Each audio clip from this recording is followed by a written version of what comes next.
So to make our hexagonal starburst, we are going to need a few items. First, we're going to need yarn.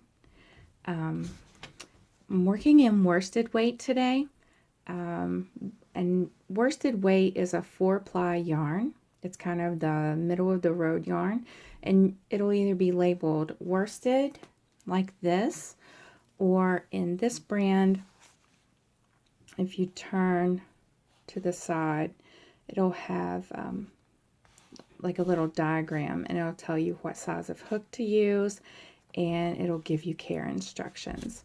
So these are both worsted weight yarns. So we have those. We will also need a crochet hook, and I have chosen to use a size H or a 5mm crochet hook. It just it works really well with worsted weight. It gives a good balance between flexibility of the fabric and the warmth of the fabric. If the stitches are too tight, then the fabric won't be very flexible, and if they're too loose, then it won't be very warm. So we'll need that as well. We will need some yarn snips or some small scissors. We will need, I use an index card to put my pattern on so that I can refer back to my pattern in case I have to stop in the middle of a round, or in case I have to postpone my project and complete it at a later date. So I will have an index card with my pattern on that to refer back to.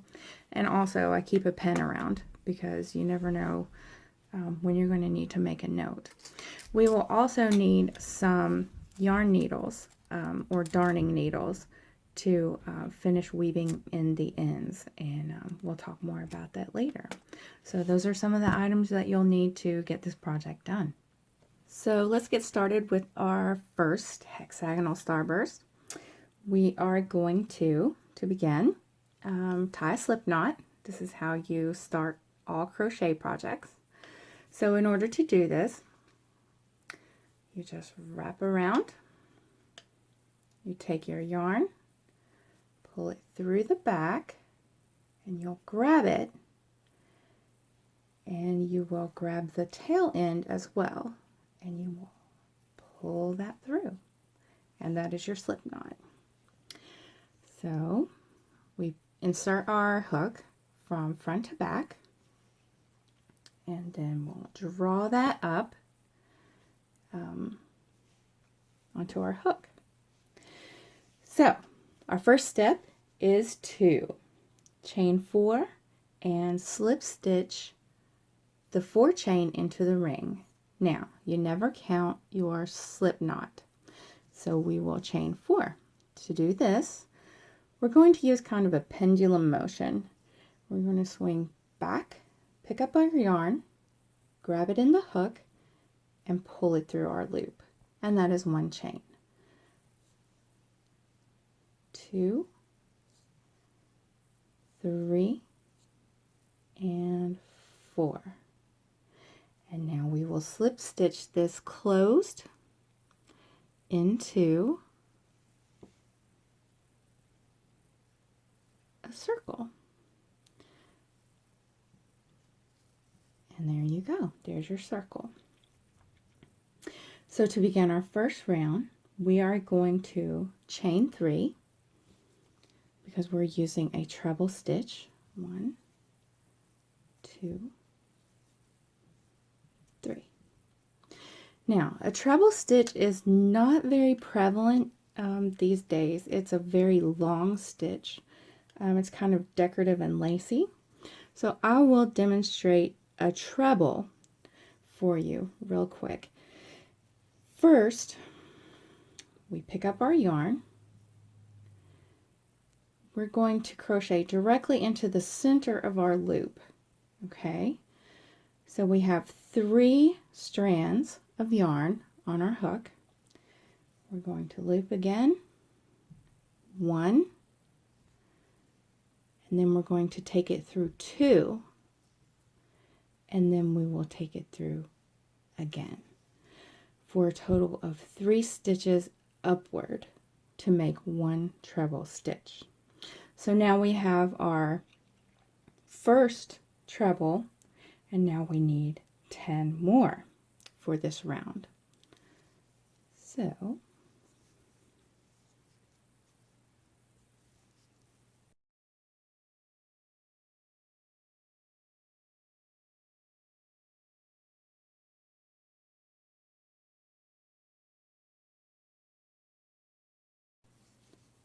and 12.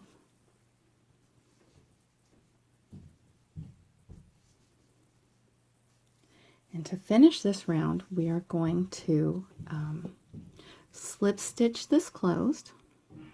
And to slip stitch a round closed, you will go in to the first stitch that you made. Sometimes it's a little bit difficult to find a good hold, but you'll go in, pull your yarn through. You notice you don't yarn over on either stitch, and you will just pull that through and pull that tight. And so we've completed our first round. Now, some people turn their work when they crochet and some people do not. And it really is a matter of preference. I have chosen to turn my work because I think it gives a little more texture and a little bit more flexibility in the finished fabric. So all I'm going to do is flip this over, and I'll find my working yarn, and we will begin on the second round. Now, on the second round, we begin by chaining 3,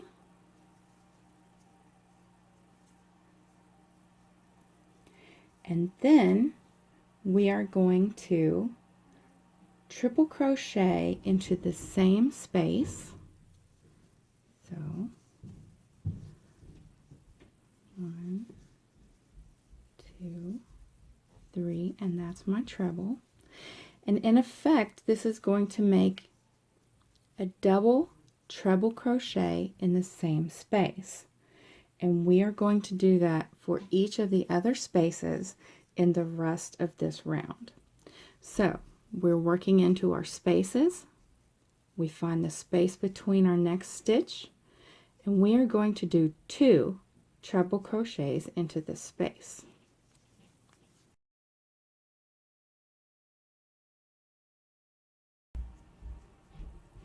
And this will, at the end of our round, we'll have a total of 24 stitches, whereas in the first round we had a total of 12 stitches.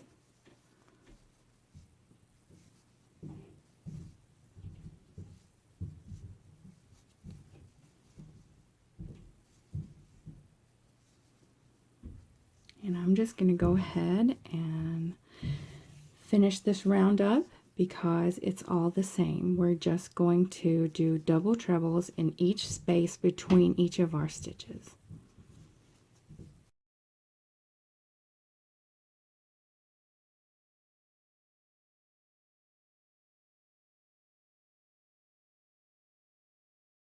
So here we are at the last stitch of round 2, and we have finished, and we have a total of 24 treble stitches.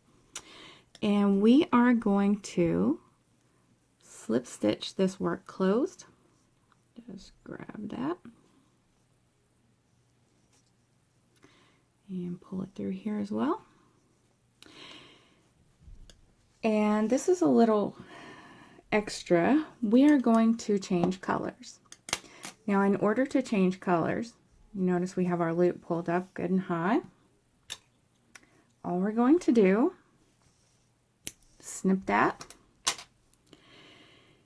We are going to pull our tail end through this loop. And that is called fastening off. So we have fastened that off, and we are going to continue to flip our work. So this is going to be the beginning of round 3. So round 3 says that we're going to chain 3, and then we're going to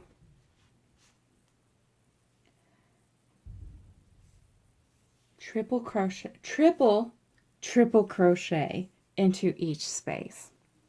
So the first round we did 12 stitches into our center loop, and then we doubled these 12 stitches in the second round by doing a double treble in each space between our stitches. So in the third round, we're simply going to put 3 treble stitches into the space between each of our double treble stitches. Sounds very complicated, but it's really not. So we cut our green yarn. In order to add on our purple yarn, it's very simple. We're going to make another slip knot. So we circle that around and bring this through, and there's our slip knot. We're going to insert our hook from front to back and pull that tight, and we are going to find a space between trebles to start. So here we are, space between our double trebles, and we're just going to insert this, pick it up, and we're going to slip stitch that. Okay, and then we're just going to start our set of triple trebles into each space between our double trebles. So we're going to chain 3,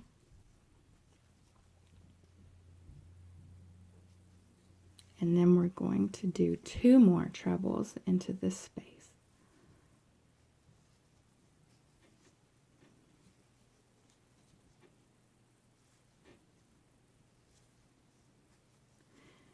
And then we are going to find the space between the other doubles, and we'll put 3 trebles in there. There's our double trebles, and here's the space between them, and we will put 3 trebles in there.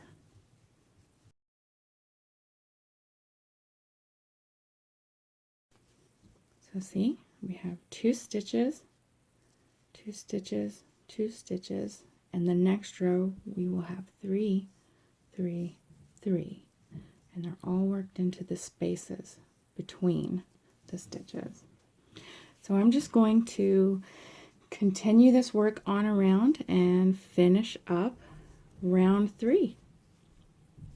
Okay, so here we are at the end of round 3, and we've done all our sets of triple trebles into each of the spaces between our double trebles, and we're going to finish this row up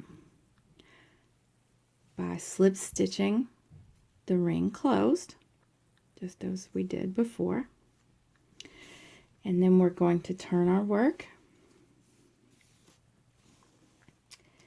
and we will start on row 4. So row 4 starts by chaining 3. So we're going to chain 3, and then we're going to do 2 trebles into the same space. Okay, and it's going to be a cluster of 3 trebles, just like the last round.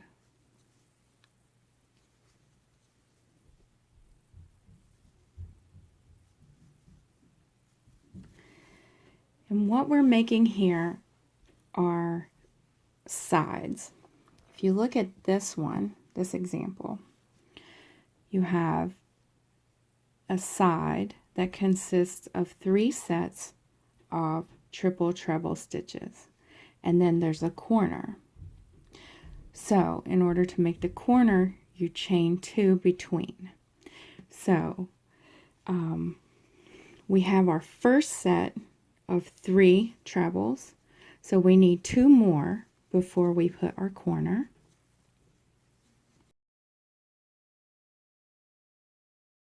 And now we need a corner. So we have 3, 3, 3, and now we're going to make a corner.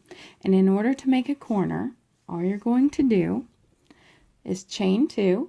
So you use that pendulum swing and pull it through. 1, 2. And then we're going to do another set of triples into the same space that we did this set of triples into. And that's going to turn our corner for us.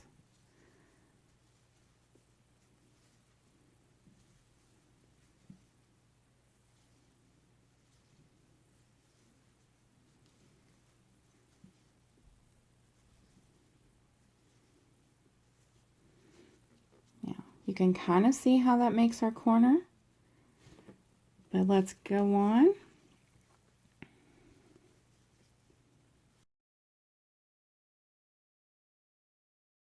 So here we have 1, 2, 3 sets of 3 trebles.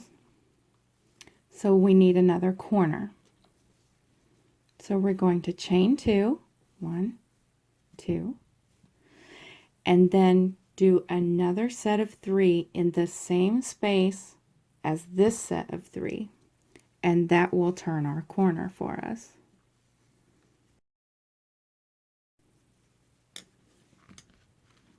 Yeah, you can see how there's one corner and there's our other corner. And so I'm just going to keep working this around, and we're going to do the same thing all the way around.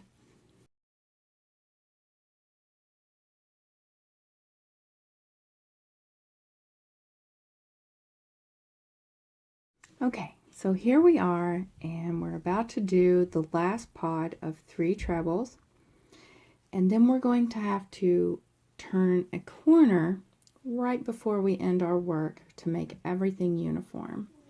So we're going to go into this space, because this is the same space that we began our work on, and we're going to do 3 trebles,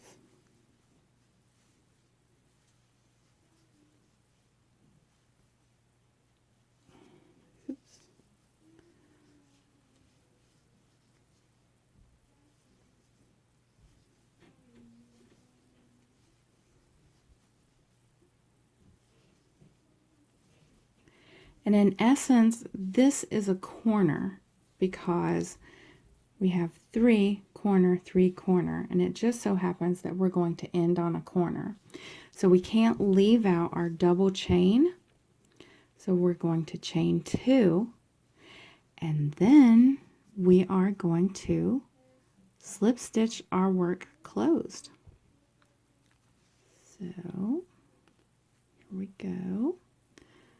Slip stitch that closed, pull it up. We're going to snip it, take our hook out,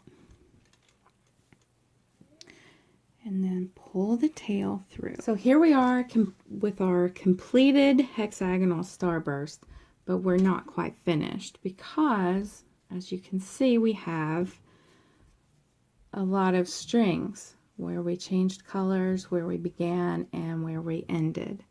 So in order to get that taken care of, you know, they call one side a public side and one side a private side. And some people say right side or wrong side. So what we're going to do, this is our public side. We are going to take our yarn needles. Now, yarn needles come in different sizes with different sizes of eye holes. This isn't a very thick yarn, so I'm going to use this one that's really short. because it just gives you better maneuverability. So we'll put that off to the side. And here is a quick and easy way to thread a yarn needle. You take your yarn, twist it a little bit, and basically fold it in half between your thumb and forefinger. And then you take your yarn needle and place the hole on top of the yarn and just wiggle it back and forth, and that will come right through. So then, since this is our public side, we're going to try to put our strings, if they happen to pop through, on the other side. So we're going to do this and flip it, and then all we're going to do is just weave it in to where it's kind of solid in there, and then we'll pull that. You don't really have to weave a lot, just and then just snip that close, and you're finished with that one. You're just finishing up weaving in the ends on our hexagonal starburst, and if we did it correctly, you won't really be able to tell where we started and where we finished, and I think we did an okay job. So I'm just going to show you the pattern that we used today in case you wanted to screenshot that.